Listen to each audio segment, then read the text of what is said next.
Okay guys, I think this is going to be part 4 of our video, and it'll be the last one for the site plan. Disregard my symbols. I lost all of that because I had a computer crash and I did not save. So it should be a lesson for you guys too. Please continue to save. You guys should have also started to type this from scratch. So type it all out, please. And today in this video, we're going to talk about importing an image for a vicinity map and creating our sheet index. So let's start off with the vicinity map. So for the vicinity map, what we usually do in the office is we type in the address of our project on Google Map, and we basically do a screenshot. And then what we want to do is save it. And I already did one, so I saved it as this VMap. So I just wanted to show it to you guys. So we're going to bring it in. So you're going to go to Insert, and then we're going to import image. And of course, you're going to go to where you saved your files. But in my case, I have it on the desktop. And it's really that simple. So you bring in an image. This is basically a screenshot. And you can adjust the image whatever size you need. You know.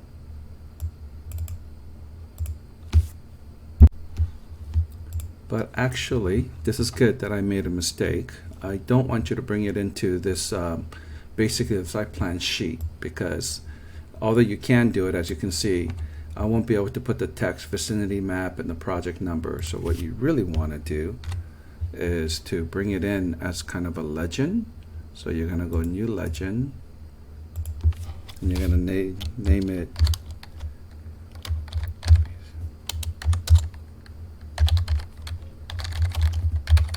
vicinity map, and you're going to bring it in here as a view. So there it is, and here's the project. You know, you can now circle it with detail lines or whatever you need to do. Actually, why don't we do that while we're here? So DL for detail line, I'm going to do a circle, and if I have I'm going to do this wide line, and I'm just going to move it here and say that's the area. And that wide line in scale should look much thicker when we print it. So now I have a legend called vicinity map, and of course I lost these other things, so please disregard that. And I'm going to bring that in, and now because I'm bringing in a view, that is a viewport, and it also gives me my automatic view title with the scale and the whole bit.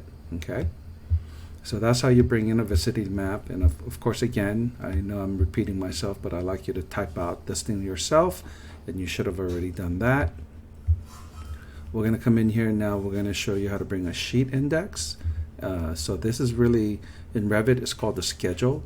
So you can call it a sheet schedule, but typically it's called the sheet index. So we're going to come here to the schedule. You're going to right click, and we're going to say new sheet list, right? Because what we want to do is we want to have Revit automatically sort all the sheets that we're going to create on this construction document. So you go to new sheet list, and we'll go through.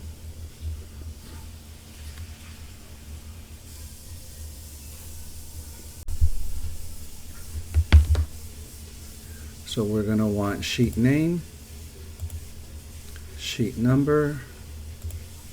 What else do we want? Yeah, just sheet number and sheet name. And we want the sheet name to show up below the sheet number, and we'll say OK.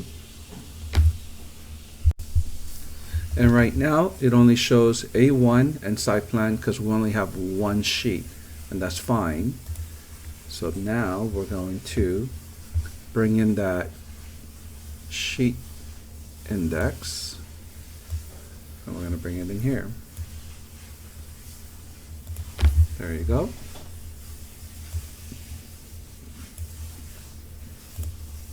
So that looks fine. And what's going to be really nice is that when I add a new sheet, let's say I put in a new title block sheet, and then let's say we're going to have a floor plan. So we're gonna just name this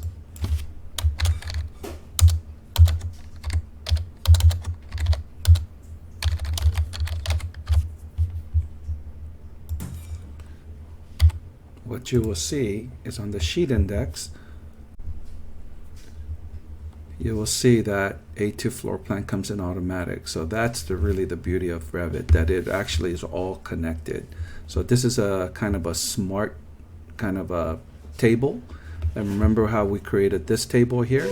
This is what I'm going to call it, a dumb table, but in this case I want it dumb because I want to input specifically what I want to show to the city. This is a smart table, much like a label, where it's actually looking at some information and showing you that particular data. In this case, is looking at the sheets, and so every sheet that I populate is going to show here. Okay guys, so that was a quick demo to wrap up this site plan table or site plan sheet. Hopefully your drawing looks very similar to this and not like my demo. So perfect. We'll see you guys on the next video.